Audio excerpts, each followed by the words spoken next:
Praise the Lord. கர்த்தர் நாம மகிமைப்படட்டும். அருமையான புதிய நாள் காலை வேளையில் உங்களை சந்திப்பதில் மிகுந்த மகிழ்ச்சி அடைகிறேன். தினமொரு லோக சுவார்த்தை மூலமாய் உங்களை சந்திப்பதில் மிகுந்த மகிழ்ச்சி. இன்றைக்கு ஒரு புதிய லோக சுவார்த்தை நான் உங்களுக்கு சொல்லி உங்களுக்கு அச்சபிக்க விரும்புகிறேன். மல்கியாவின் புஸ்தகம் 3ஆம் அதிகாரம் 6ஆம் வசனம். மல்கியாவின் புஸ்தகம் 3ஆம் அதிகாரம் 6ஆம் வசனத்துல கர்த்தர் சொல்கிறார், நான் கர்த்தர், நான் மாறாதவர். ஆகையால் யாக்கோபின் புத்திரராகிய நீங்கள் நிர்மூலமாகவில்லை என்று சொல்லி இஸ்ரவேல் ஜனங்களை பார்த்து, தன்னுடைய சொந்த ஜனங்களை பார்த்து சொல்றார், நான் கர்த்தராயிருக்கிறேன், நான் மாறாமல் இருக்கிறேன், மாறாதவர் அப்படின்னு சொல்லுகிறார். நான் மாறாதவர். ஆகையால் யாக்கோபின் புத்திரர் நீங்கள் யாக்கோபின் புத்திரரே, நீங்கள் நிர்மூலமாக இருக்க காரணம் என்ன என்றால், நான் கர்த்தர் மாறாதவராக இருக்கிறேன் என்று சொன்னார். பாருங்க, இந்த ஜனங்கள் எப்பொழுதெல்லாம் கர்த்தரை விட்டு தூரம் போகிறாங்களோ அப்போதெல்லாம் கர்த்தர் எச்சரிக்கிறார். மனுஷன் மாறுவது போல தேவன் மாறி ஓரோ டக்கு டக்குன்னு மாறுவார்னா நம்மளாம் இருக்க முடியும். நம்மளாம் நிர்மூலமாகி இருப்போம். ஆனால் அவர் சொன்னதை செய்கிறதை, அவர் சொன்னதை நிறைவேற்றுகிறவர். ஆபிரகாமுக்கு கொடுத்த ஆசீர்வாதத்தை அவருடைய பிள்ளைகளுக்கு நிறைவேற்றி கொண்டே இருந்தார். இன்றைக்கு வரையில நிறைவேற்றுகிறார்.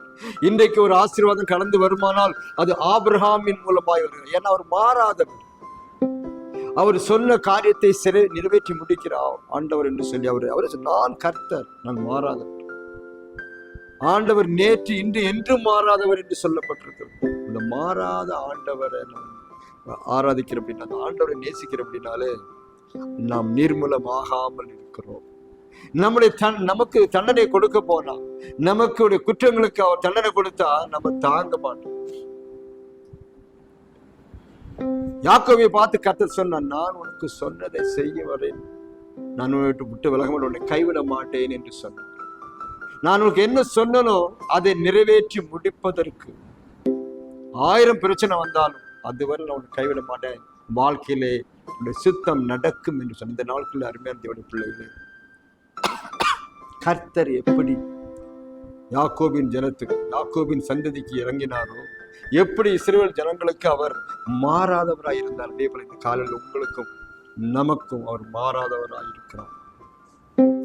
ஆவிக்குரிய இஸ்ரவேல் நமக்கு அப்படித்தான் இருக்கிறார். நீ நினைக்கலாம், ஆண்டவர் மாறிட்டார், ஆண்டவர் கைவிட்டார், ஆண்டவர் என் பேச்சு கேட்கல, ஆண்டவருக்கு வார்த்தைக்கு செவி கொடுக்கவில்லை என்று சொல்லிக் கொண்டே இருக்கலாம். அவர் மாறாதவராய் இருக்கிறார். அவர் சொன்னதை செய்கிற தெய்வன். எதை சொன்னாரோ அதை செய்வார், எதை செய்தாரோ செய்ய போற அதைத்தான் அவர் சொல்லிக் கொண்டிருந்தார்.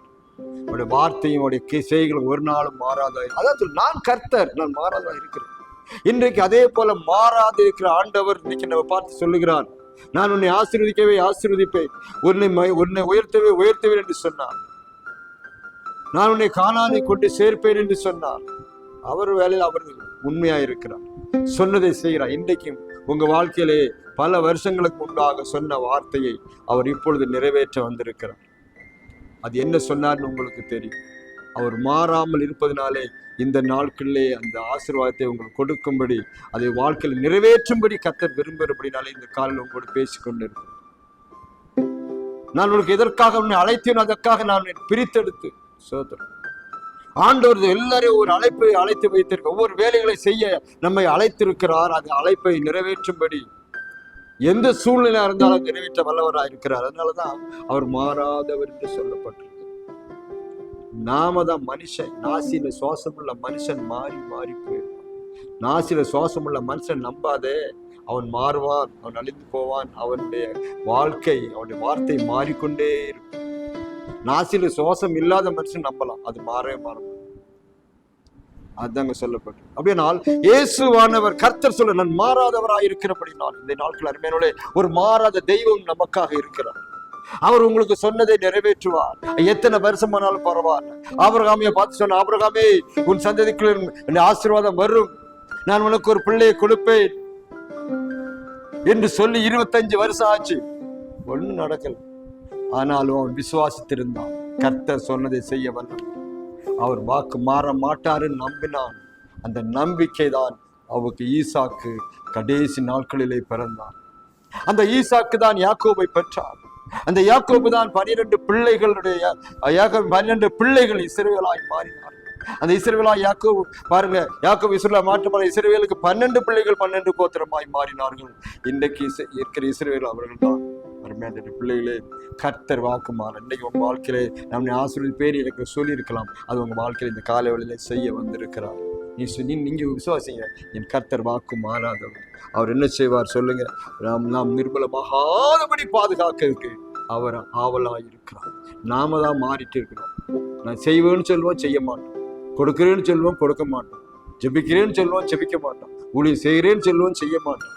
மாறிக்கொண்டே இருப்போம், சூழ்நிலைக்கு ஏற்றபடி பேசிக்கொண்டு இருப்போம். ஆனா கர்த்தரோ அப்படி இல்லை. அவர் அன்றைக்கு சொன்னதா இன்றைக்கு சொல்லுகிறார், இன்றைக்கு சொன்னதா நாளைக்கு சொல்லுவார். ஏனென்றால் அவர் கர்த்தர் மாறார்.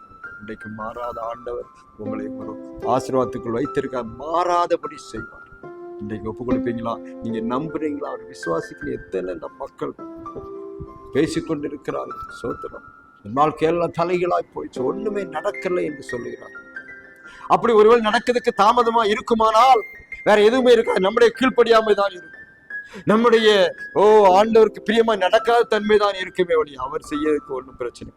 என் வேலை இன்னும் வரவில்லை என்று கர்த்தர் சொன்னாரு. அதுக்கு என்ன அர்த்தம்? என் வேலை வந்தோடனே நான் அற்புதம் செய்வேன்னு சொன்னார். என் வேலை வரைன்னு சொல்லி அடுத்த செகண்டே அவர் வேலை வந்துச்சுன்னா அப்ப என்ன அர்த்தம் பாருங்க. கர்த்தருடைய வார்த்தைக்கு எப்ப கீழ்ப்படியுமோ அப்ப வேலை வந்துடும். அவர் மாறவில்லை, நாம் மாறுகிறோம். அவர் நமக்கு அதிசயம் பாருங்க. அவர் நமக்கு நம்முடைய ஜெபத்தை கேட்க கூடாதபடி, நமக்கு அற்புதம் செய்யக்கூடாதபடி நம்முடைய பாவங்களும் நம்முடைய காரியங்களும் தடையா இருக்கிறது. அதனாலதான் அவர் சொல்றாரு, நம்முடைய ஆசீர்வாதங்கள் தடைப்பட்டு அப்படி தள்ளி போயிட்டே இருக்கு. இந்த காலையோட ஒப்பு கொடுங்க. கர்த்தர் மாறாதவர் இருக்க நாமும் அவர் சொல்றபடி கேட்டு மாறாமல் இருப்போமானால் அந்த ஆசீர்வாதத்தை பங்குள்ளா இருப்போம். இந்த காலையுடைய கர்த்தர் உங்களையும் குடும்பத்தையும் எல்லா விதத்திலையும் ஆசீர்வதிப்பேன் சொன்னவர். உன் ஜாதியை பெருமைப்படுத்துவேன் ஆபிரகாமை பார்த்து சொன்னார். அது நடந்தது. இன்றைக்கு உங்களை பார்த்து சொல்றாரு, உன்னை கொண்டு நான் செய்யற காரியத்தை செய்வேன், உன்னை உயர்ந்த இடத்துல வாசம் பண்ண வைப்பேன், உன்னை ஜாதியை உயர்த்துவேன், உன் பிள்ளைகள் ஆசீர்வாதத்தை பெற்றுக்கொள்ள சொன்ன வசனம். நாட்கள் நினைத்து பாருங்கள். கர்த்தர் உங்களின் குடும்பத்தை ஆசீர்வதிப்பாராக. மாறாத கர்த்தரை நோக்கி பாருங்கள், நீங்களும் மாறாமல் இருங்கள். கர்த்தர் உங்கள் ஜெபத்தை கேட்டு ஒரு நாட்கள் அற்புதம் செய்வார். நான் உங்களுக்கு ஆட்சேபிக்கிறேன். பரலோகத்தின் பிதாவே, இயேசுவின் நாமத்தினாலே அன்றொரு இந்த கால வேளையில் நம்முடைய வல்லமை வெளிப்படும்படி நாங்கள் ஜெபிக்கிறேன். மாறாத கர்த்தரப்பா, நீர் மாறாமல் இருக்க முடியல. நாங்கள் நிர்மூலமாகாமல் இருக்கிறோம். எல்லாவற்றால் எங்கேயோ அழிந்து போயிருப்பான். நீர் மாறாமல் இருக்கிறீர். உம்மை போல ஆண்டவரே, நீ நினைத்த காரியங்கள் வாழ்க்கையில நடக்க நாங்களும் ஆண்டவரை மாறி போகாதபடி உம்மையை திடமாய் பிடித்துக் கொள்ள உதவி செய்யும். ஆத்துல ஒரு கால் சேத்துல ஒரு கால் அல்லப்பா, உண்மையே நம்பி இருக்க உதவி செய்ய. ஆசீர்வாதம் மாறாத கர்த்தர் அற்புதம் வாழ்க்கையில செய்யுங்க. வசனத்தை கேட்கிற பார்க்கிற யாவரும் இந்த கால்வெளியில பிதா குமாரன் பரிசுத்தாவின் நாமத்தினால் ஆசீர்வதிக்கிறோம். தேவ கிருபை எல்லாரையும் மூடட்டும். அநேக வருஷமாய் கஷ்டப்பட்டு கொண்டிருக்கிற பிள்ளைகள் இந்த கால்வெளியில் ஒரு அற்புதத்தை பெற்றுக்கொள்ள உதவி செய்யும். மறைத்துக் கொள்ளும் மாறாத வாழ்க்கை, உங்களுடைய வசனத்தை நடக்கிற வாழ்க்கை எல்லாருக்கும் இந்த கால்வெளி கொடுத்து ஆசீர்வதியும் பாதுகாத்துக்கொள்ளும். இயேசு நாமத்தில் ஜெபிக்கிறோம் பிதா. கர்த்தர் உங்களை ஆசீர்வதிப்பாராக. கர்த்தர், நான் கர்த்தர், நான் மாறாதவராக இருக்கேன். நீங்கள் மாறாத இருங்கள். நீங்கள் நிர்மலமாக இருக்க இல்லாமல் நிர்மலமாக இருக்க காரணம் இந்த மாறாத கர்த்தரை பிடித்துக் கொள்ளுங்கள். வாழ்க்கை செழிப்ப விடலாம். இன்னொரு லோக சுவார்த்தை மூலமாய் சந்தைக்கு வரலுக்கு எல்லாரும் ஆசீர்வதிப்பாராக.